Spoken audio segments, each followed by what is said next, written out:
Assalamualaikum warahmatullahi wabarakatuh.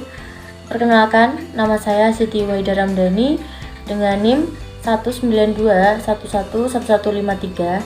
Di sini akan memaparkan hasil penelitian literer saya dalam mata kuliah asuransi syariah, yang mana penelitian saya berjudul Analisis Penerapan Akad Wakalah Bil Ujroh pada Asuransi Syariah Perspektif Fatwa DSN MUI nomor 52/DSN MUI /3/2006. Perkembangan asuransi syariah merupakan aspek krusial dalam perkembangan ekonomi di Indonesia, di mana perusahaan dan peserta itu saling memberikan manfaat. Sebagai contoh, prinsip saling memberi manfaat atau prinsip saling tolong-menolong ialah penerapan akad wakalah bil ujroh di dalam perusahaan asuransi syariah. Nah, tujuan penelitian yang saya lakukan ini adalah untuk menganalisis bagaimana sih penerapan akad wakalah bil ujroh yang sesuai dengan fatwa DSN MUI nomor 52/DSN MUI /3/2006 tentang akad wakalah bil ujroh pada asuransi syariah dan reasuransi syariah. Di sini saya akan memaparkan bagaimana sih analisa penerapan akad wakalah bil ujroh yang sudah sesuai dengan fatwa Dewan Syariah Nasional itu. Baik, akad wakalah bil ujroh itu dijelaskan atau dipaparkan dalam fatwa DSN MUI nomor 52/DSN MUI /3/2006.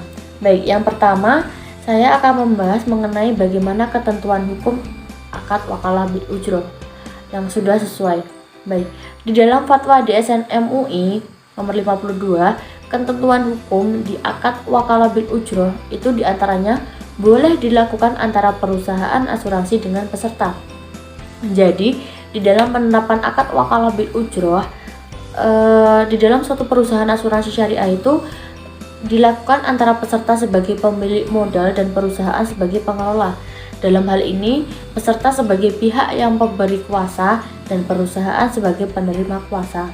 Akad wakalah bil ujroh merupakan pemberian kuasa dari peserta kepada perusahaan asuransi untuk mengelola dana peserta dengan imbalan pemberian ujroh.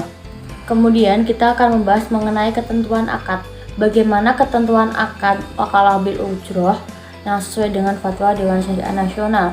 Nah, perjanjian yang digunakan dalam asuransi ini adalah akad wakalah bil ujroh.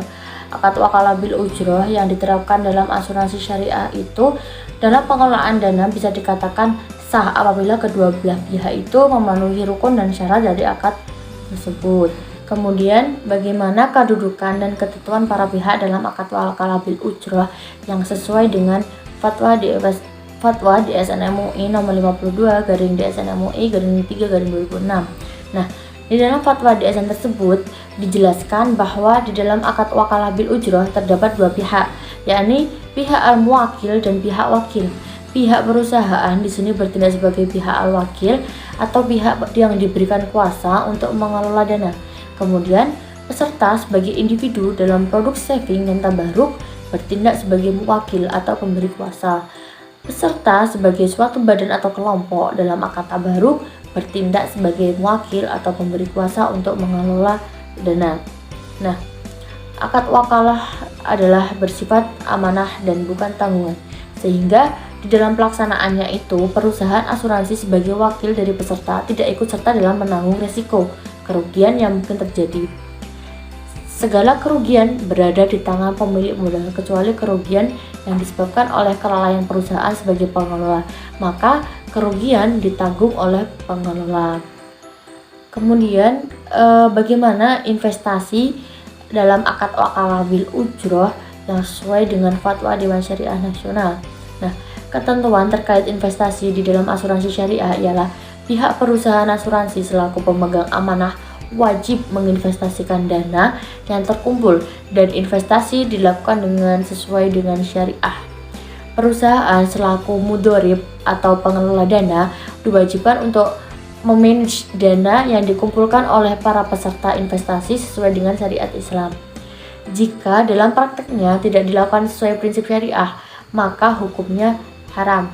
Dalam pengelolaan dana investasi, baik yang berupa tabungan maupun bukan tabungan atau non-saving, dapat digunakan akad wakalah bil ujroh dengan mengikuti ketentuan yang sudah saya jelaskan di atas. Kemudian mengenai ketentuan penutup dalam Fatwa Dewan Syariah Nasional mengenai akad wakalah bil ujroh. Nah, apabila salah satu melakukan prestasi atau tidak dilaksanakan suatu kewajiban yang sudah disepakati bersama, maka dalam menyelesaikan suatu permasalahan itu tidak bisa diputus secara sepihak. Hal tersebut juga berlaku apabila terjadi perselisihan dalam perusahaan asuransi syariah antara perusahaan dengan peserta. Nah, langkah pertama yang bisa diambil ialah melakukan musyawarah dan bisa diselesaikan melalui proses arbitrase. Baik, mungkin itu saja yang bisa saya paparkan.